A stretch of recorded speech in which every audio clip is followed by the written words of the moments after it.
Hi friends, எல்லாருக்கும் வணக்கம். இந்த வீடியோவில் நம்ம எதை பற்றி பார்க்க போனால் ரேஷன் கடைக்கான செலெக்ஷன் ரிசல்ட் எப்போ வரப்போகுது, எந்தெந்த மாவட்டங்களில் இன்றைக்கி வரப்போகுது, அதாவது சனிக்கிழமை 7/6/2025 சனிக்கிழமை இன்றைக்கி எந்தெந்த மாவட்டங்களுக்கெல்லாம் வரப்போகுது அப்படின்ற டீட்டெயில்ஸ் தான் நம்ம முழுமையாக சொல்ல போகிறோம். நம்ம சேனலை நீங்கள் ஃபஸ்ட் டைம் பார்க்குறீங்க அப்படின்னா கண்டிப்பாக சேனலை சப்ஸ்கிரைப் பண்ணிட்டு பாருங்கள். ரேஷன் கடை சம்மந்தமான அனைத்து தகவலையும் நம்ம கொடுத்துட்டே வரோம். கண்டிப்பாக நம்ம சேனலை ஃபாலோ பண்ணுங்கள்.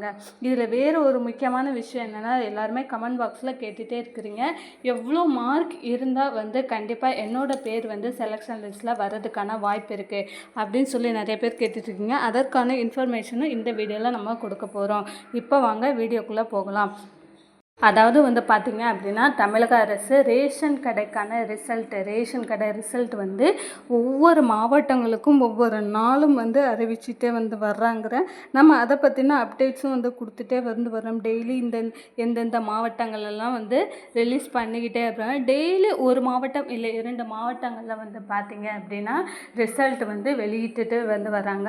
இன்றைக்கி பார்த்திங்கன்னா வார இறுதி நாள்ன்றதுனால கண்டிப்பாக ஒரு 4-5 மாவட்டங்களுக்கு கூட நமக்கு ரிசல்ட் வெளியிடுறதுக்கான வாய்ப்பு இருக்குது. கண்டிப்பாக அதை எந்தெந்த மாவட்டம் அப்படின்றத சொல்கிறேன். வீடியோ ஸ்கிப் பண்ணாமல் கடைசி வரை பாருங்கள். இப்போ பார்த்தீங்க அப்படின்னா யாரெல்லாம் இந்த செலெக்ஷன் லிஸ்ட்டில் வர்றதுக்கான வாய்ப்புகள் இருக்குது. கண்டிப்பாக ஒவ்வொரு மாவட்டத்தையும் கம்பேர் பண்ணல எவ்வளோ மார்க் நம்ம இருந்தாலே நம்ம செலெக்ஷன் லிஸ்ட்டில் செலக்ட் ஆகிடலாம். இன்னொன்று பார்த்தீங்க அப்படின்னா முன்னுரிமை யாருக்கெல்லாம் உண்டா இல்லையா, முன்னுரிமை இருக்குதா இல்லையா, யாருக்கெல்லாம் முன்னுரிமை, என்ன மாதிரி முன்னுரிமை எல்லாம் வச்சுருந்தா அப்படின்னா கண்டிப்பாக நம்ம செலக்ட் ஆகிறதுக்கான வாய்ப்பு இருக்குது அப்படின்றதையுமே பார்க்க போகிறோம். ஃபர்ஸ்ட் ஆஃப் ஆல் பார்த்தீங்க அப்படின்னா சேல்ஸ்மேனாக இருக்கட்டும், பேக்கர் ஜாப்பாக இருக்கட்டும், 10th 12th இதை பொறுத்தளவில் நீங்கள் 10th வரை நீங்கள் தமிழ் வழி கல்வி படிச்சிருந்தீங்க அப்படின்னா 12th வரை தமிழ் வழி கல்வி படிச்சிருந்தீங்கன்னா கண்டிப்பாக உங்களுக்கு ஃபர்ஸ்ட் ப்ரையாரிட்டி கொடுப்பாங்க. அதாவது அதற்கான சர்டிஃபிகேட் நீங்கள் இன்டர்வியூ அப்போது நீங்கள் கொடுத்துருந்தீங்க அப்படின்னா இன்டர்வியூ போகும்போதே இப்போ நீங்கள் கையில் வச்சுருக்கீங்கன்னா அதை வச்சு ஒரு பிரயோஜனம் கிடையாது. இன்டர்வியூக்கு போகும்போதே அந்த சர்டிஃபிகேட் நான் எடுத்துகிட்டு போயிருந்தேன், இல்லை முதல் தலைமுறை பட்டதாரி இவங்களுக்குமே பார்த்திங்கன்னா ஃபர்ஸ்ட் ப்ரையாரிட்டி கொடுப்பாங்க. இந்த மாதிரி பிஎஸ்டியும் வச்சுருக்கிறவங்களுக்குமே ஃபர்ஸ்ட் ப்ரையாரிட்டி. அதுக்கப்புறமா பார்த்திங்க அப்படின்னா விடோவாக இருந்தீங்க, விதவையாக இருந்தீங்க, கணவனால் கைவிடப்பட்டவராக இருந்தீங்க அப்படின்னா கண்டிப்பாக அதற்கான சர்டிஃபிகேட் நீங்கள் இன்டர்வியூ அப்போவே நீங்கள் எடுத்துகிட்டு போயிருக்கணும். இல்லை நான் அப்ளிகேஷன் போட்டிங்க இல்லையா, அப்போவே நான் அப்லோட் பண்ணியிருக்கேன் அப்படியே நினைக்கிறவங்க பார்த்தீங்கன்னா கண்டிப்பாக மோஸ்ட் ஆஃப் ஆல் நீங்கள் உங்கள் பேர் செலெக்ஷன் லிஸ்ட்டில் வர்றதுக்கான வாய்ப்புகள், மற்றவங்களை விட நீங்கள் கம்மியான மார்க் நீங்கள் எடுத்திருந்தாலுமே நீங்கள் செலக்டன் ஆகிறதுக்கு வாய்ப்புகள் அதிகமாக இருக்குது. எனி பிஎஸ்டிஎம் இல்லை ப்ரையாரிட்டி, ஏதாவது ஒரு ப்ரையாரிட்டி, முதல் தலைமுறை பட்டதாரியாக இருக்கணும், இல்லை வேறு ஏதாவது நீங்கள் எக்ஸ் சர்வீஸ் மேனாக இருக்கலாம். இந்த மாதிரி நிறைய விஷயங்கள் இருக்குது. கலப்பு திருமணமாக இருக்கலாம். இது எல்லாமே பார்த்திங்கன்னா ப்ரையாரிட்டி கீழே தான் வரும். இந்த ப்ரையாரிட்டிக்குன்னு அவங்க சில சீட்ஸ் வச்சுருப்பாங்க.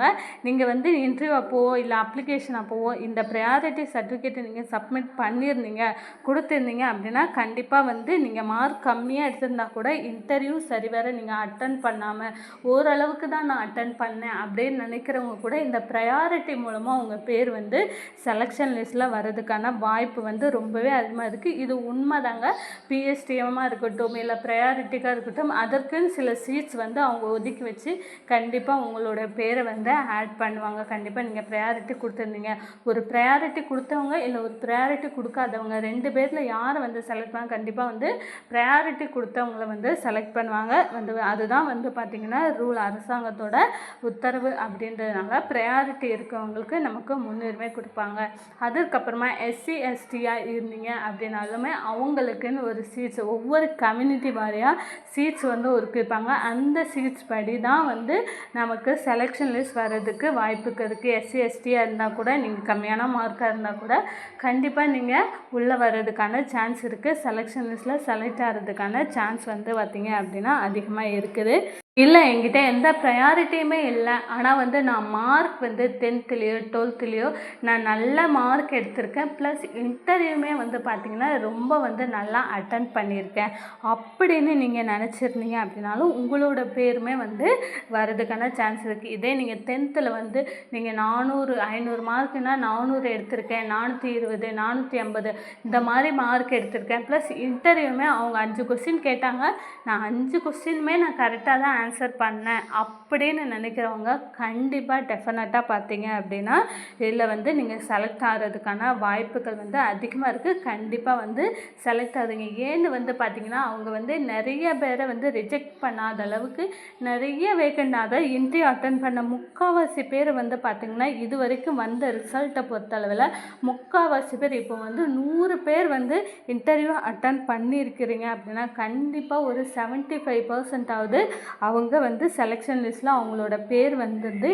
ஏன்னு வந்து பார்த்திங்கன்னா ஒன்லி வந்து 50 மார்க்குக்கு இன்டர்வியூ மட்டும்தான். இதுக்கப்புறம் வந்து பார்த்திங்கன்னா கண்டிப்பாக டாக்குமெண்ட் வெரிஃபிகேஷன்னு ஒன்று வைப்பாங்க. அதனால் வந்து பார்த்திங்க அப்படின்னா அதில் கூட ஒருத்தர் 2 பேர் வந்து ரிஜெக்ட் கூட ஆகலாம். அதுக்கான வாய்ப்பு இருக்குது. அதனாலேயே வந்து பார்த்திங்கன்னா ஒரு 75% அந்த மாதிரியே வந்து நமக்கு ஆட்கள் எடுத்திருக்காங்க.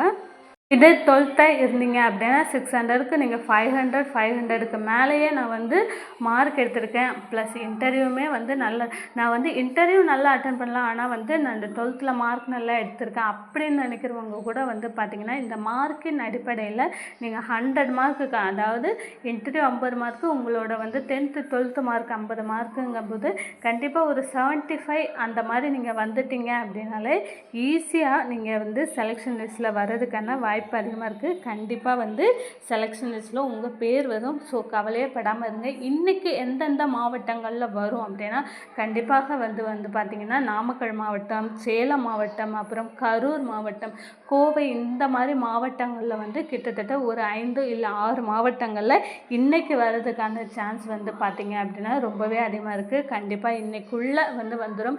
இதுக்கப்புறமா வந்து பார்த்திங்க அப்படின்னா வந்து இது வந்து கவர்மெண்ட் ஹாலிடேக்கும் ரிசல்ட் பப்ளிஷ் பண்ணுறதுக்கும் எந்தவித சம்மந்தமும் கிடையாது. ரிசல்ட்டை பொறுத்தளவில் நமக்கு வெப்சைட்டில் தான் வந்து ரிசல்ட் வரப்போகுது. கண்டிப்பாக உங்கள் மாவட்டத்தில் உள்ள டிஆர்பியோட வெப்சைட்டை போய் செக் பண்ணி பாருங்கள். கண்டிப்பாக வந்து வரும்.